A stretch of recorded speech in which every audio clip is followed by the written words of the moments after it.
안녕하세요. 저는 성암교회 부목사로 사역하고 있는 박건욱 목사입니다. 원래 여러분들을 대면해서 나눔과 교제 형식으로 그렇게 세례자 교육을 하려고 했는데 부득이하게 우리가 코로나 바이러스로 인해서 대면에서 그렇게 소모임을 갖지 못하기 때문에 그 영상으로 그렇게 찾아뵐 수밖에 없어서 참으로 애석합니다. 그래도 이렇게 영상으로나마 교육을 할 수 있게 되어서 참 다행이라고 생각을 합니다. 영상으로 교육을 하다 보니까 집중도도 떨어질 것 같고 여러 가지 상황을 고려해서 15분에서 20분 정도로 그렇게 세례 교육을 마치려고 합니다. 그러니까 하던 거 잠시 멈추시고 집중해서 한 20분 정도만 교육을 받아주시면 감사하겠습니다. 아울러 유아 세례를 받는 부모님들은 부부가 꼭 같이 교육을 받아야만 합니다. 아이 때문에 힘드시겠지만 그래도 함께 한자리에 앉아서 집중을 해 주시길 바랍니다. PPT 한번 보여주실까요? 네, 한 번 더 넘겨주세요. 네, 오늘 교육 목차는 다음과 같습니다. 우선 첫 번째로 교회 생활에 대해서 간단하게 말씀드리고, 두 번째로는 세례의 의미, 세 번째로는 유아 세례, 네 번째로는 세례 예식 문답, 마지막 다섯 번째로는 우리 광고 사항을 말씀드리고 마치려고 합니다. PPT 한번 넘겨주시겠어요? 교회 생활에 관해서 말씀을 드립니다. 한 번 더 넘겨주세요. 자, 첫 번째로는 우리 교회는 기독교 대한감리회 성암교회입니다. 제가 세례 교육을 몇 번 하다 보니 사실 이제 세례 교육 같은 경우는 세가족 분들이 많다 보니까 은근히 우리 교회 소속 교단을 잘 모르시는 분들이 많았습니다. 그래서 우리 교회는 이 기독교 대한감리회, 줄여서 감리교단에 소속되어 있는 교회입니다. 두 번째로 우리 교회 담임 목사님은 한기준 담임 목사님입니다. 이 역시도 잘 모르는 분들이 더러 계시기 때문에 제가 말씀을 드립니다. 여러분들이 매 주일 예배 때, 수요 예배 때, 금요 예배 때 말씀을 전하시는 목사님 성함이 한자, 기자, 준자 담임 목사님입니다. 이 점을 유념을 해 주시길 바랍니다.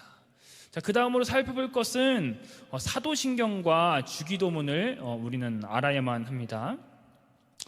사도신경은 성경에는 나와 있지 않지만 초대교회 시절부터 성도들이 믿음을 지키기 위해 외웠던 신앙 고백과 기도가 사도신경입니다. 그래서 정통 기독교, 장로교, 침례교, 감리교 같은 정통 기독교는 이 초대교회의 정신과 고백을 이어받아서 동일하게 사도신경으로 고백을 합니다. 그리고 다음으로 주기도문은 주기도문 말처럼 주님이 가르쳐준 기도라는 뜻입니다.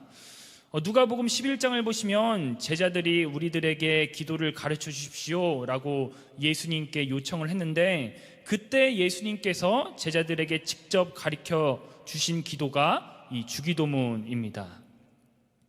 특별히 다른 교회도 마찬가지겠지만 우리 교회는 사도신경과 주기도문을 가지고 기도를 자주 합니다.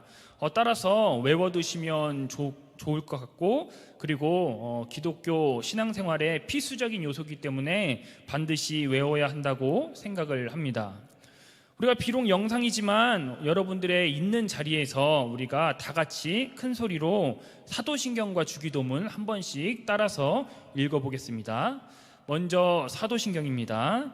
전능하사 천지를 만드신 하나님 아버지를 내가 믿사오며 그 외아들 우리 주 예수 그리스도를 믿사오니 이는 성령으로 잉태하사 동정녀 마리아에게 나시고 본디오 빌라도에게 고난을 받으사 십자가에 못 박혀 죽으시고 장사한 지 사흘 만에 죽은 자 가운데서 다시 살아나시며 하늘에 오르사 전능하신 하나님 우편에 앉아 계시다가 저리로서 산 자와 죽은 자를 심판하러 오시리라.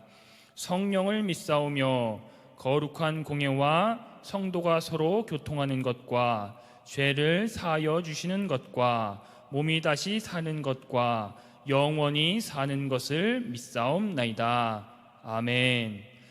우리 다음으로는 주기도문 우리 다 함께 큰 목소리로 읽겠습니다.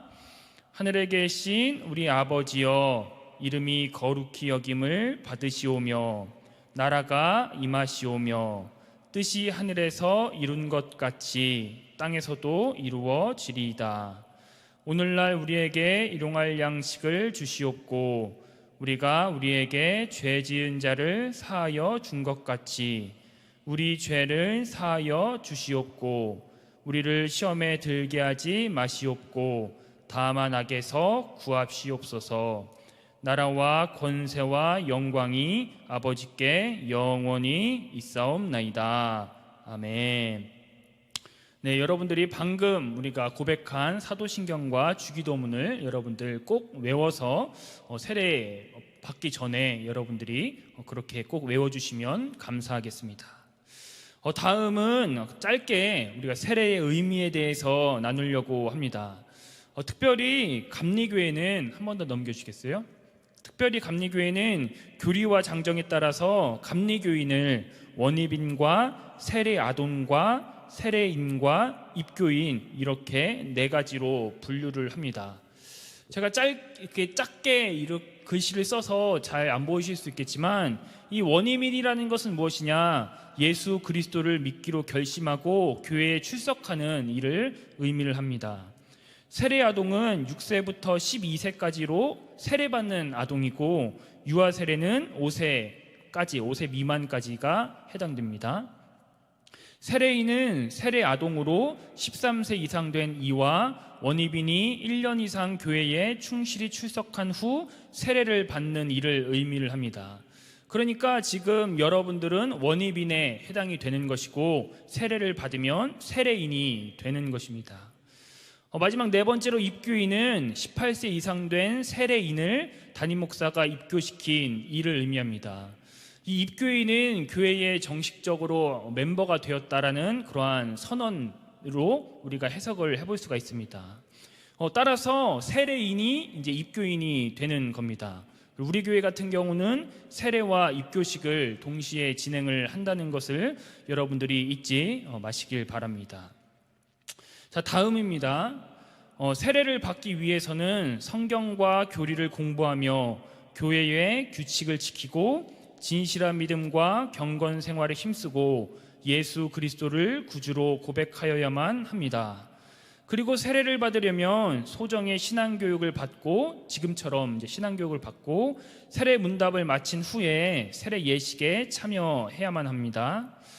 그리스도인은 두 번 태어납니다. 한 번은 자연적인 출생이고 또 한 번은 세례로 인한 영적인 출생입니다. 세례는 성만참과 함께 개신교의 성례전을 이루고 있습니다. 세례 예식은 예수 그리스도를 주님으로 고백하고 하나님 나라 백성의 일원으로 다시 태어나는 것입니다. 아시는 분들도 있겠지만 초대교회 시절 세례는 물에 완전히 잠겼다가 나왔습니다. 이는 물속에서 내 마음대로 살았던 인생이 죽고 다시 나올 때는 예수님과 함께 새로운 인생을 살겠다고 고백하는 신앙의 행위이자 표현이었습니다.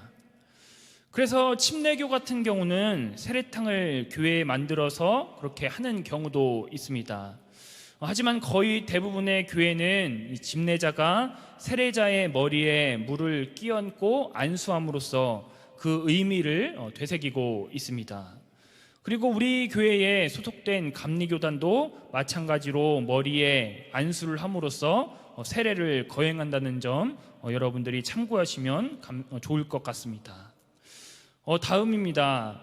방금 제가 세례를 간략하게 이야기했기 때문에 한 번씩 우리가 읽어보는 것으로 대체합니다. 한 번 더 넘겨주시겠어요? 자, 첫 번째 다 함께 읽어주세요.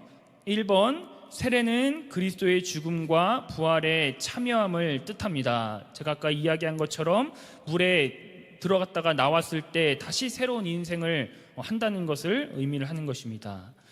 두 번째로 세례는 회개, 용서, 그리고 정결케 됨을 뜻합니다. 세 번째로 세례는 그리스도의 몸과 연합하는 것을 뜻합니다. 4번, 세례는 하나님 나라 백성이 되는 것을 뜻합니다. 한 번 더 넘겨주시겠어요? 자, 여기가 굉장히 중요합니다. 우리가 있는 자리에서 한 번 더 큰 소리로 읽겠습니다. 남녀가 사랑해서 결혼식을 합니다. 하지만 결혼식은 사랑의 종착지가 아닙니다. 이제 두 사람이 사랑을 꾸려나가야 합니다.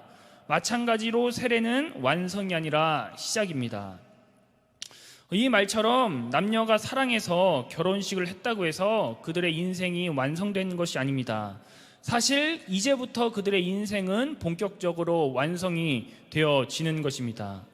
세례도 마찬가지입니다. 세례는 영적으로 예수님과 결혼을 하는 것입니다. 이제는 옛 삶을 청산하고 신랑 되신 예수님과 함께 가정을 꾸리는 예식이 세례식인 것입니다. 이제 그러니까 본격적인 그리스도인의 삶의 첫 발을 디딘 셈입니다. 남녀가 결혼하면 이제 허니문의 시간을 갖습니다. 이 허니문의 시간에는 모든 것이 다 아름답고 모든 것이 다 좋습니다. 하지만 시간이 지나면 어떻게 되나요? 이 허니문의 시간은 사그라들고 그 사람의 단점과 허물이 보이기 시작하는 것입니다. 이때부터 필요한 것은 사랑의 달달한 감정이 아니라 우직하고 충성된 사랑, 어떠한 것에도 흔들리지 않는 성실한 사랑이 필요합니다. 세례도 마찬가지입니다. 하나님의 나라는 온전하고 하나님의 나라는 완벽하지만 하나님의 나라를 잇대어 있는 교회는 불안할 수 있고 불온전합니다. 따라서 교회에서 안 좋은 모습, 성도들끼리 갈등이 존재할 수도 있습니다. 하지만 세례를 받으면 이제 그 불완전함을 사랑으로 승화시키는 작업이 필요한 것입니다. 우직함으로 신앙생활을 그렇게 해야만 하는 것입니다. 여러분들 잊지 마시길 바랍니다. 세례는 이제 완성이 아니라 이제 하나님과 예수님과 손붙잡고 삶을 꾸려나가는 시작이다 라는 사실을 여러분들이 잊지 마시길 바랍니다. PPT 한 번 더 보겠습니다. 우리가 유아 세례에 대해서 짧게 살펴봅시다. 한 번 더 넘겨주세요. 자, 유아 세례는 하나님 앞에 특별한 존재로 구별되었음을 나타내고 내 자녀를 영원토록 복을 누리는 믿음의 자녀로 만들겠다는 약속이며 서원입니다. 유아들에게 세례를 베푸는 것은 어린아이의 신앙을 보는 것이 아니라 부모가 믿는 믿음이 자녀에게 계승되는 언약적인 차원에서 주는 것입니다. PPT 한번 넘겨주세요. 유아 세례를 받으시는 부모님들은 이 곳을 큰 소리로 읽어주시기 바랍니다. 시작. 따라서 책임감을 가지고 자녀들을 거룩한 세례의식에 동참시켜야만 하며 자녀들에게 믿음과 은혜와 축복이 전달되도록 노력해야 합니다. 유아 세례 받는 부모님들은 여러분들이 꼭 유념을 해 주시길 바랍니다. 다음으로 살펴볼 것은 세례 문답입니다. 한 번 더 넘겨주세요. 문답은 무엇이냐? 하나님과 회중 앞에서 내가 그렇게 살겠습니다 라고 결단하는 매우 중요한 시간입니다. 세례식이 거행될 때 그래서 우리는 큰 목소리로 아멘하며 따라야만 하는 것입니다. 이는 사실 결혼식과 마찬가지입니다. 주례자가 검은 머리가 팥불이 될 때까지 사랑하겠습니까? 라고 말하면 당사자들은 큰 소리로 네 그렇게 하겠습니다 라고 그렇게 선포를 하는 것입니다. 이것과 마찬가지로 세례 문답도 마찬가지입니다. 이제 내가 그리스도와 함께 살겠습니다라는 그 다짐과 그 고백과 그 결단을 모든 회중이 모인 앞에서 그렇게 선언을 하는 것입니다. 따라서 여러분들이 세례를 받을 때 비록 영상이지만 성도님들이 여러분들을 응원하며 격려하며 기도해 줄 것입니다. 그래서 그 집례자의 그 문답 앞에 여러분들이 큰 목소리로 아멘을 하시길 바랍니다. 세례 문답 예시입니다. 한 번 더 넘겨주시겠어요? 여러분들이 해야 될 것은 파란색 부분인데 우리가 아멘으로 그렇게 통일을 하는 것으로 합니다. 그래서 여러분들이 외울 필요는 없고 이제 담임 목사님이 이제 그렇게 여러분들에게 문답을 했을 때 끝나면 여러분들이 아멘으로 꼭 큰 소리로 그렇게 화답을 해 주시길 바랍니다. 특별히 PPT로 또 다 나아가기 때문에 여러분들이 그렇게 그렇게 이야기하는 것이 어렵지 않을 것이라고 생각을 합니다. 여러분들이 해야 될 것은 큰 목소리로 아멘 하는 것입니다. 지금까지 여러분들 교육을 잘 받아주셔서 감사드립니다. 자, 이제 광고를 하고 마치려고 합니다. PPT 넘겨주시겠어요? 한 번 더요. 광고는 총 2가지입니다. 첫 번째로 세례식은 이제 오전 11시 성탄절 감사 예배 12월 25일 날 11시에 그렇게 하게 됩니다. 여러분들은 단정한 복장으로 성전에서 나와서 성전 예배로 드리시길 바랍니다. 25일에는 여러분들은 스텝으로 분류되어서 나올 수 있기 때문에 여러분들 꼭 단정한 복장으로 성전에서 예배 드리시길 바랍니다. 두 번째 광고사항은 세례식 때 리허설이 있습니다. 당일에 동선이랑 이것저것 살펴봐야 되기 때문에 25일 당일날에 늦어도 오전 10시 30분까지 30분 전에 꼭 본당으로 오셔서 저랑 같이 그렇게 리허설을 하도록 하겠습니다. 그래서 늦지 마시고 30분까지 본당으로 와 주시길 바랍니다. 아무쪼록 여러분들을 대면해서 교육하지 못하고 영상으로 교육을 했지만 집중해서 여러분들이 잘 교육을 받은 줄 저는 그렇게 믿고 있겠습니다. 다시 반복하지만 세례는 다시 태어남이고 영적인 결혼식입니다. 따라서 다가오는 성탄절까지 기도로 여러분들이 잘 준비하셔서 예수님과 함께 행복한 가정생활 할 수 있는 그러한 여러분들이 되시길 바랍니다. 제가 기도하고 세례 교육 마칩니다. 하나님 감사드립니다. 비록 우리가 모여서 그렇게 교육은 하지 못했지만 이렇게 영상으로나마 주님 우리가 교육을 합니다. 이 영상으로 교육한 것을 통해서 다시 한 번 더 우리가 세례의 의미와 세례의 정신을 되새기고 예수님과 함께 이제부터 새로운 인생을 살겠습니다 라고 결단할 수 있길 원합니다. 주님 우리가 배웠다시피 세례는 완성이 아니라 시작임을 배웠습니다. 이제부터 세례를 받음으로써 예수님과 함께 손붙잡고 그렇게 새로운 삶을 살아갈 수 있도록 도와주시옵소서. 감사드리며 예수님의 이름으로 기도드립니다.